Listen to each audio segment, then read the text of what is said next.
A reading from the letter of St. Paul to the Galatians.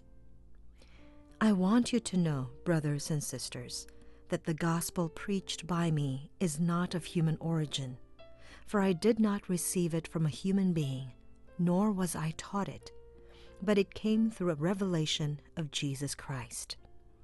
For you heard of my former way of life in Judaism, how I persecuted the church of God beyond measure and tried to destroy it, and progressed in Judaism beyond many of my contemporaries among my race, since I was even more a zealot for my ancestral traditions.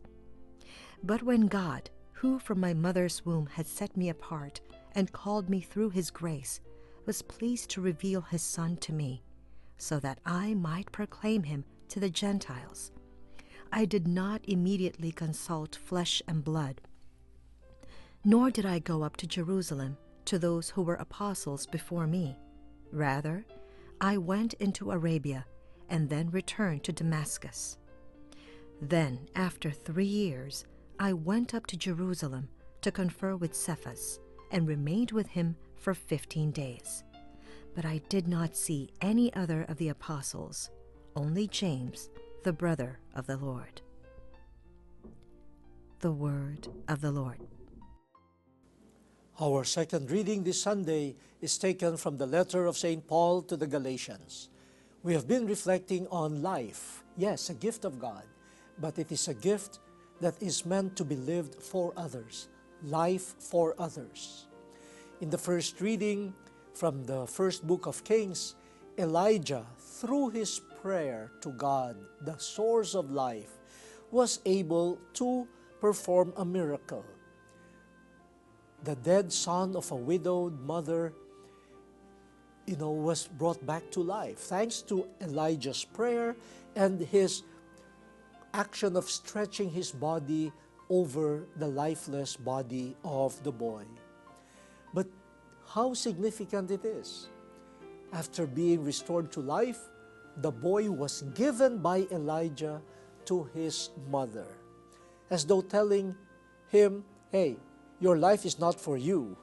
Your life is for this woman who nurtured you. And she thought that I am here as a prophet to punish her. But no, here, I give you back to your mother. In the same way, St. Paul tells the Galatians of the story of his life. They knew him. He was zealous for the traditions of his ancestors in the faith. He was zealous in keeping the Jewish faith pure, intact. That was his life.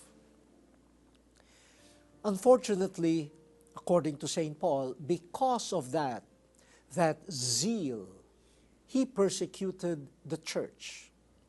He saw the church and this band of disciples believing in Jesus to be an aberration, to be an anomaly. That should not be tolerated. And so he, in a way, justified the acts of violence, the persecution of Christians, by his so-called fidelity to his faith and the traditions of his fathers. But then, through the graciousness of God, through the favor of God, who had chosen him from the time he was conceived in his mother's womb, that time came and he was given new life in faith. It is not because of his merits, but an action of God in Jesus Christ. We know that happened through a miracle, the encounter between the risen Lord and St. Paul. And that was a turning point in the life of St. Paul. He was given new life. He used to be dead in the sense that he was blinded by his zeal. He could not see anymore a fuller truth. And by that blindness, he inflicted death on other people. But now he experiences new life, thanks to God's graciousness, thanks to the patience of God, thanks also to this love of Jesus Christ towards him. But he could have stopped there. But no, here is again the gift. Life is given to St. Paul so that that life will be lived for others. He became an apostle. He became a missionary. He went to different places to proclaim Jesus.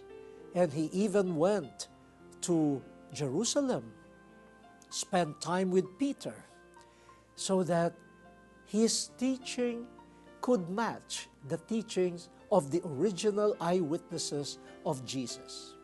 You are restored to life. You are given a new lease on life, but that is not for you to keep.